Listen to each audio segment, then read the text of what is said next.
స్వామి అమ్మవార్ల దర్శనానికి వస్తే పిల్లలందరూ కూడా చూడాలని చెప్పి రావటం, ఇక ఇక్కడ రావటం అనేది నా ఇంట్రెస్ట్. విజయ్, మనం అందరం చాలా మాటలు చెప్తాం, నేను అట్లా చేసినా ఇట్లా చేసినా అది చేస్తా ఇది చేస్తా అని.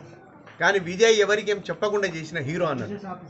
చాలా చిన్న వయసు నుంచి ఆ పిల్లల్ని దత్తత తీసుకోవటము, వాళ్ళని పోషణ చేయటం అంత చిన్న విషయం కాదు. ఐఎమ్ ఫ్రాంక్లీ టెల్లింగ్, మనకు ఒక ఇద్దరు పిల్లలు మన ఇంట్లో ఉంటేనే ఈ పిల్లల్ని చూసుకొని ఇంటిని నడపడం అనేది ఒక పెద్ద యజ్ఞం అయిపోతుంది ఈ రోజులలో సమాజంలో. కానీ అటువంటి చోట విజయ్కు తగ్గట్టే ఆయన భార్య, వాళ్ళిద్దరూ ఇంతమంది పిల్లల్ని చూసుకోవటము, వాళ్ళకు అకామిడేషను, భోజనము, వాళ్ళ స్కూళ్ళు చదివియటము, బట్టలు ఇవన్నీ ఏర్పాటు చేయడం అంటే చిన్న విషయం కాదు. ఆనాడు నేను డిఎస్పీగా ఉన్నప్పుడు నాకు ఈ విషయం తెలిసి నేను స్వయంగా పోయి విజిట్ చేసిన. అప్పుడు వాళ్ళు అద్దీంట్లో ఉంటుండే. సరే, మా నుంచి ఎంత అవకాశం ఉంటే అంత సహకరించుకుంటూ పోయినాం. దాని తర్వాత ఆయన కష్టంతో ఈ స్థలం తీసుకొని ఇక్కడ ఒక ఆశాభవన్ నిర్మించుకోవటం, ఇవాళ పిల్లలు కూడా పెరిగినారు, స్ట్రెంత్ పెరిగింది, 18 మంది అయినట, చాలా సంతోషం. అయితే ఇతను చూస్తున్నందుకు సంతోషం, కానీ పిల్లలు అనాథలుగా ఉంటున్నందుకు మాత్రం చాలా బాధ అనిపిస్తుంది. ఇదే బాధతోనే ఆ రోజు గుడంబా కూడా తీసినాం.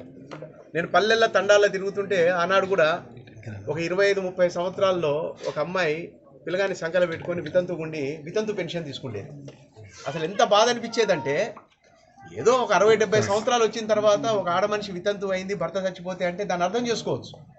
కానీ 25-30 సంవత్సరాలకి ఒక అమ్మాయి సంకల పిల్లతో వితంతు అవుతుందంటే దాన్ని అర్థం చేసుకోవడం కదా, చచ్చిపోవాలనిపిస్తుంది.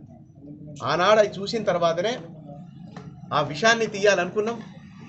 అందరి సహకారంతో విజయవంతంగా దాన్ని తీసినాం.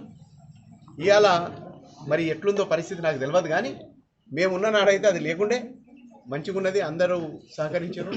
ఈరోజు కూడా నేను వచ్చినప్పుడు మీరందరూ కలవడానికి, నన్ను పలకరించడానికి, చూడటానికి వచ్చిన మీడియా మిత్రులకు, ప్రజలకు, యువకులకు అందరికీ కూడా, మహబూబాద్ ప్రజలందరికీ, మహబూబాద్ అంటే మహబూబాద్ ఒక్కటి కాదు, నాకు అప్పుడు మహబూబాద్ అంటే నా డివిజన్ అంతా 10 పోలీస్ స్టేషన్ల లిమిట్స్ ఉంటుంది, డోర్నకల్ అవతల వరకు.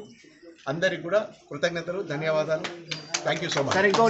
ప్రజాసేవ చేసుకోవడానికి రాబోతున్నారని అంటున్నారు.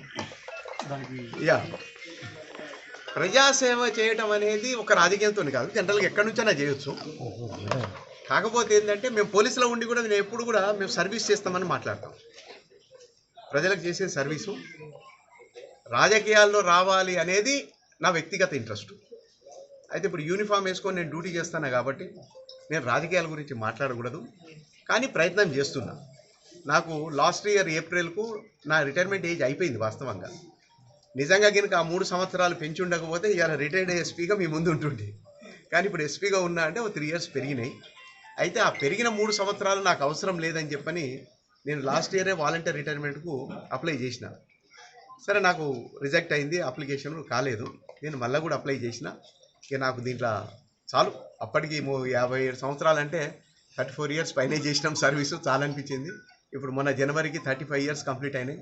ఇక వదిలేస్తే బయటికి వచ్చి కాకి నుంచి ఖద్దరేసుకుందామని కోరిక ఉన్నది. మళ్ళీ తర్వాత ఇక మళ్ళీ ఇంతగా ఆదరించిన మహబూబాద్ ఉండనే ఉన్నది. చూద్దాం. ఏ పార్టీ నుంచి టికెట్ ఆశిస్తున్నారు?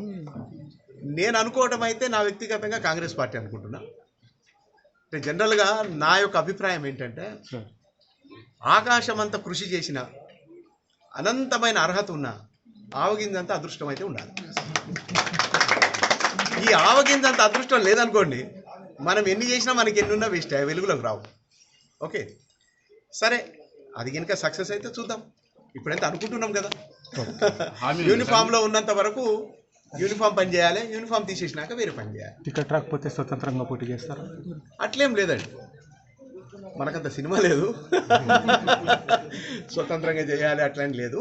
సర్వీస్ అయితే కంటిన్యూ ఉంటుంది, డెఫినెట్గా సర్వీసెస్ అయితే చేస్తూనే ఉంటాం. అది ఏదో రూపంలో ప్రజల దగ్గరనే ఉంటాం, ప్రజలకు సహకరిస్తూనే ఉంటారు, ప్రజలకు సేవ చేస్తూనే ఉంటాం. Thank you sir. Thank you అండి, thank you so much. Thank you.